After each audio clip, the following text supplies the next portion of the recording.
नमस्कार,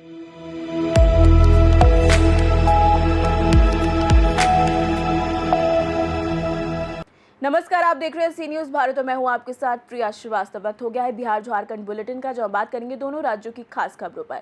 शुरुआत होगी कैमूर से, जहां जागृति हॉस्पिटल में डिलीवरी के दौरान जच्चा बच्चा की मौत हो गई। साथ ही बात होगी हजारीबाग की भी, जहां कुसुम्बा गांव में नाबालिग बच्ची की हत्या के मामले में पुलिस ने चौंकाने वाला किया खुलासा।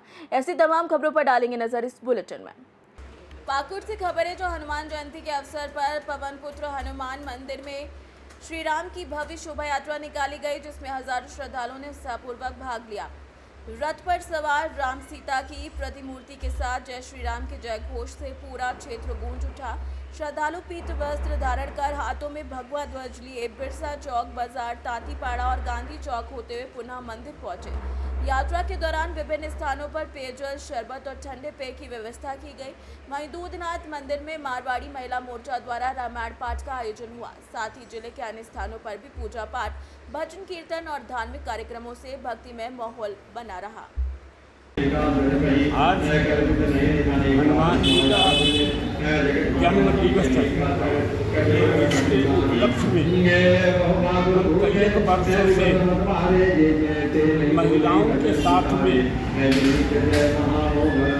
यह सुंदरकांड रामायण और हनुमान चालीसा इतने आवृत्ति में करते आ रहे हैं, परंतु इस वर्ष महिलाओं सदस्यों के द्वारा यह निर्णय किया गया है कि आज सुबह से रामचरितमानस का अखंड पाठ ब्राह्मणों के द्वारा होगा।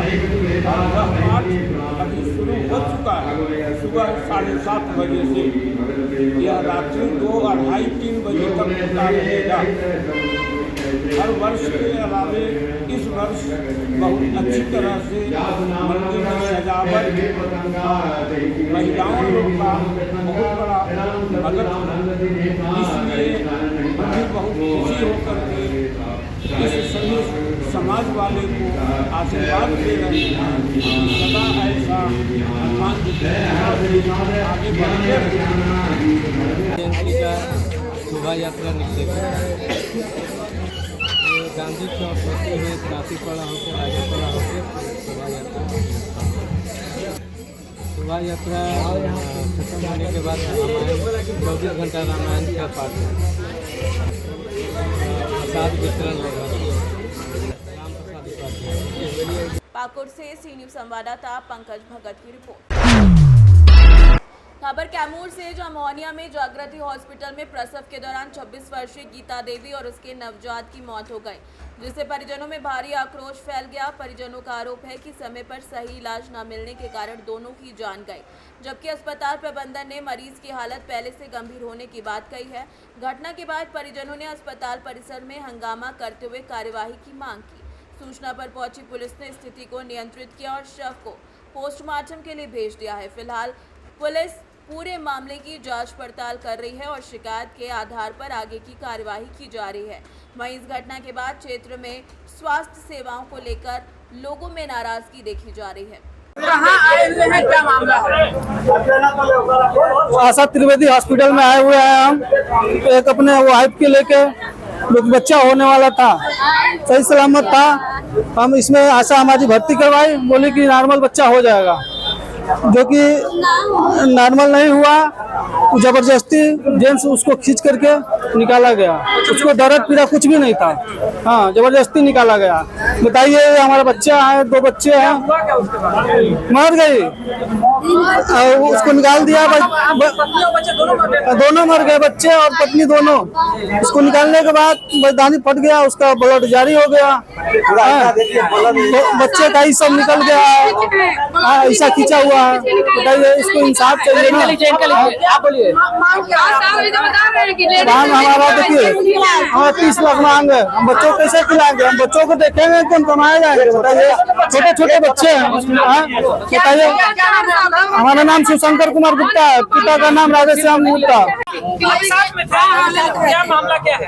क्या मामला है ना कि बोले ना कि हम ऑपरेशन कर दीजिए, तो कहे कि 2 बच्चा नॉर्मल हुआ है तो यो नॉर्मल हो जाएगा नॉर्मल।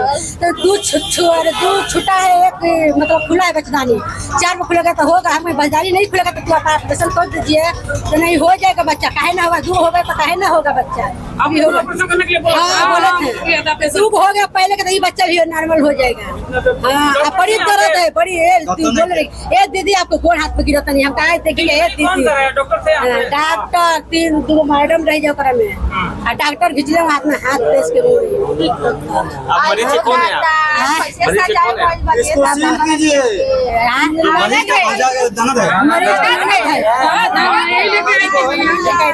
हमको सर बुद्धि नहीं है, तो आप डॉक्टर है तो आपको बुद्धि है ना, आपको करना ना चाहिए, चाहिए हमको नहीं चाहिए। कैमूर से सी न्यूज संवाददाता नन्हे तिवारी की रिपोर्ट। खबर हजारीबाग से, जो जिले के विष्णुगढ़ थाना क्षेत्र के कुसुम्बा गांव में नाबालिग बच्ची की हत्या के मामले में पुलिस ने चौंकाने वाला खुलासा करते हुए मृतक की मां समेत 3 लोगों को गिरफ्तार किया है। जांच में सामने आया कि अंधविश्वास और तंत्र मंत्र के नाम पर बच्ची की बलि दी गई थी। 24 मार्च को रामनवमी पर मंगला जुलूस के दौरान बच्ची लापता हुई थी और अगले दिन उसका शव मिला। एसआईटी की वैज्ञानिक जांच में पता चला कि मां रेशमी देवी, तांत्रिक शांति देवी और भीम राम ने मिलकर पूजा के बहाने बच्ची को ले जाकर हत्या कर दी। शुरुआत में दुष्कर्म और अपहरण की आशंका जताई जा रही थी, लेकिन जांच में सभी अफवाहों पर विराम लगा। पुलिस ने तीनों आरोपियों को गिरफ्तार कर लिया है। थे आप सबको अवगत हैं कि 24 तारीख की रात को कुसुम्बा थाना में एक घटना कारित की गई, जिसकी सूचना 25 को थाना को मिली। 24 को मंगला जुलूस के दौरान जो मृतिका है, एक नाबालिग बच्ची है, वो मंगला जुलूस के बाद मिसिंग पाई गई।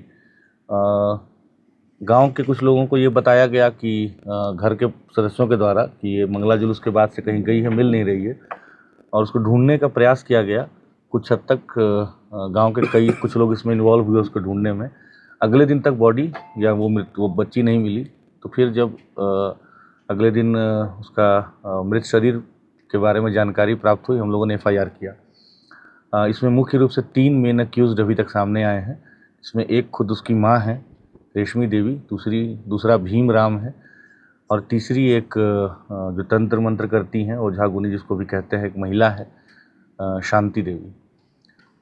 जो मृतिका की माँ है और भीम राम के बीच करीब 10 वर्षों से अनैतिक संबंध की बात सामने आई है, और उनके जो पति हैं वो महाराष्ट्र में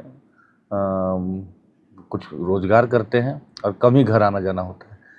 मृतिका के जो बाकी भाई बहन हैं वो भी उनको अपने पिता के नज़र से ही देखते हैं, और एक तरह से उस परिवार के ऊपर भीमराम का कंप्लीट होल्ड जैसा है। तो इनके जो पुत्र हैं, मतलब मृतिका का जो भाई हुआ, उसके विषय में उनकी माँ काफ़ी चिंतित रहती थी, क्योंकि वो मानसिक और शारीरिक रूप से उनको कमज़ोर लगता था। साथ में उनका इकलौता बेटा था, तो उनको हमेशा इस बात की चिंता रहती थी कि कैसे इसका भविष्य उज्जवल हो जाए, ठीक हो जाए, स्वास्थ्य भी इसका अच्छा हो जाए। ओझा गुनी का जो उनकी विश्वास है, वो पिछले कई सालों से वो जो हम लोग बताए कि शांति देवी हैं, जो ओझा गुनी करती हैं, और जो एक भक्तिनी जिसको कहा जाता है ग्रामीण परिवेश में, उनके पास जाती थी। ज़्यादातर समय अपने पुत्र के शारीरिक स्वास्थ्य को लेकर या कभी कभी नौकरी के लिए जाती थी, कभी कभी घर में तंत्र मंत्र से अपने घर को बंधवाने के लिए जाती थी, जो सब पूर्व में किया भी गया इसी भक्तिनी के द्वारा।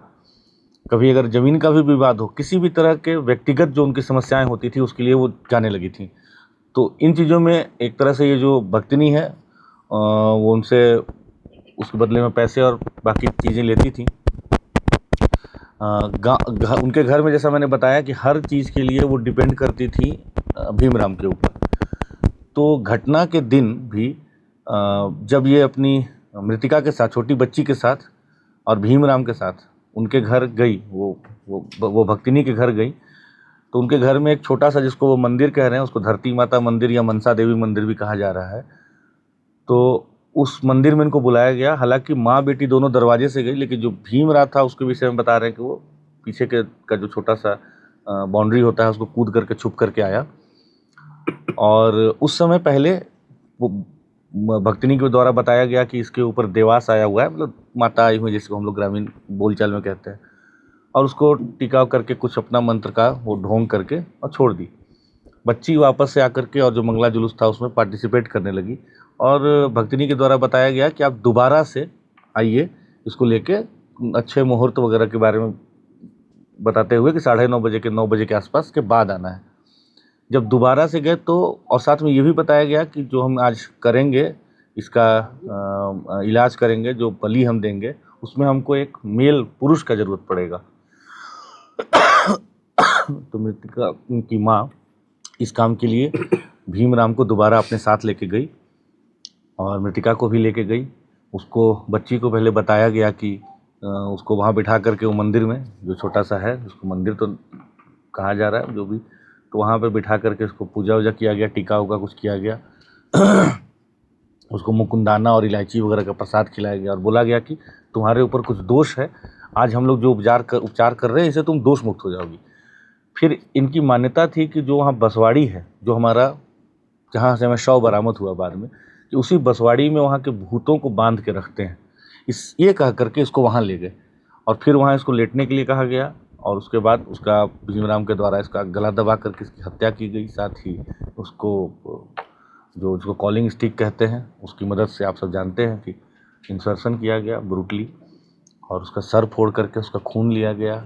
तो ये सारी जो कृत्य हुआ है, इसमें हम लोगों के पास काफ़ी पुख्ता एविडेंस और जो सूचना भी प्राप्त हो रही थी और एविडेंस भी हम लोगों को मिला।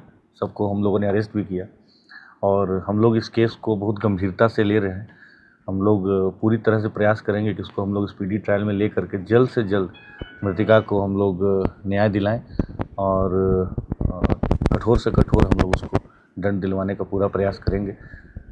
इस कांड के उद्भेदन के लिए 26 तारीख को ही रेस्पेक्टेड डीजीपी मैम के द्वारा और मेरे द्वारा एसआईटी का गठन किया गया था। उस एसआईटी में शुभम थे जो प्रोफेशनल आईपीएस हैं, साथ में एसडीपीओ विष्णुगढ़ थे, इंस्पेक्टर विष्णुगढ़ थे, 2 प्रोफेशनल डीएसपीस थे, कई और अन्य पदाधिकारी भी थे।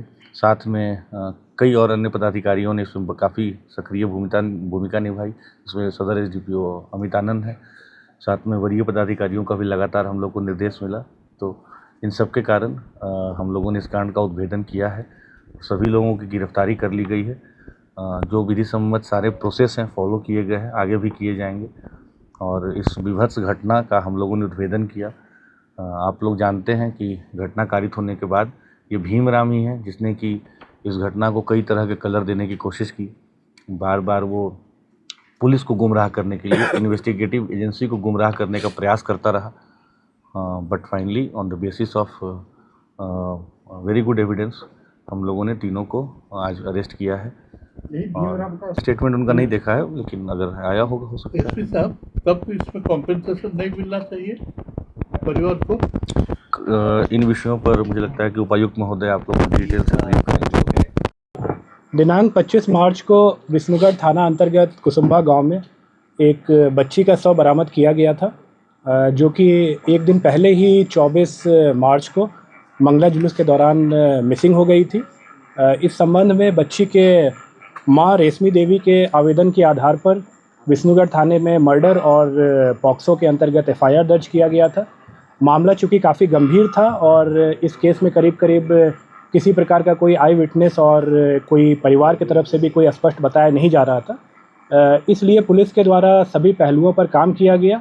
विभिन्न प्रकार के टेक्निकल एविडेंसेस पे काम किया गया, कई प्रकार के फॉरेंसिक एविडेंसेस कलेक्ट किए गए, कई लोगों से पूछताछ किया गया जो कि किसी न किसी रूप में हमें कोई इन्फॉर्मेशन दे सकते थे, सभी से पूछताछ किया गया। अंततः पुलिस के द्वारा इस घटना में सम्मिलित 3 व्यक्तियों को आइडेंटिफाई किया गया और मर्डर कब और कैसे हुआ ये हम लोग अनुसंधान के दौरान पता कर पाए। जो 3 व्यक्ति जिनको कि गिरफ्तार किया गया है उसमें एक मृतिका की अपनी मां रेशमी देवी है, उसके अलावा गांव की ही एक महिला शांति देवी हैं जो कि उनको भगतनी भी कहा जाता है और उनके द्वारा मुख्य रूप से तंत्र मंत्र इत्यादि का काम किया जाता है। और तीसरा व्यक्ति इसमें जो शामिल था वो था भीमराम। ये तीनों एक ही गांव के रहने वाले थे, भीमराम, और ये तीनों एक ही गांव के रहने वाले थे। और हत्या का जो मुख्य कारण था वो मृतका की माँ को विभिन्न प्रकार की पारिवारिक समस्याएं आ रही थी और जिसके सॉल्यूशन के लिए बेसिकली ये इस भगतनी के पास गई थी और इसी दौरान एक नरबली के दौरान बच्ची का जान लिया गया और 3 व्यक्तियों को जैसा कि मैंने बताया कि गिरफ्तार किया गया है और इन तीनों के खिलाफ बहुत जल्द हम लोग पुख्ता सबूतों के आधार पर चार्जशीट सबमिट करेंगे और प्रयास करेंगे कि इनको कठोरतम दंड मिले। बच्ची का जिसके बारे में बताया जा रहा है 12 वर्ष की बच्ची थी। हाँ जी बिल्कुल। अवैध संबंध से जुड़ा जा रहा था। नहीं, जैसा कि अभी जो कारण बताया गया है मैं बता रहा हूँ, बहुत डिटेल में आपको एसपी हजारीबाग के द्वारा ही बताया जाएगा कि क्या इसमें किस प्रकार से चीज़ें हुई, बट मुख्य रूप से ये नरबली का मैटर था, एक अंधविश्वास का, एक तंत्र मंत्र का ये मैटर था। डिटेल में आपको एसपी बताएंगे कि किस प्रकार से इसमें चीज़ें जो है वो कैसे कैसे घटना को अंजाम दिया गया था, कैसे बच्ची की जान ली गई थी और किस प्रकार से घटना को अनावश्यक रूप से एक अलग रंग देने के लिए खास करके जो भीमराम का मैंने नाम लिया उसके द्वारा इसमें पूर्ण रूप से प्रयास किया गया था। इसके बारे में डिटेल में आपको बताया। हजारीबाग से सी न्यूज संवाददाता मुकेश सिंह की रिपोर्ट। फिलहाल इस बुलेटिन में इतना ही। देश दुनिया की बाकी और खबरों के लिए आप बने रहिए सी न्यूज भारत के साथ।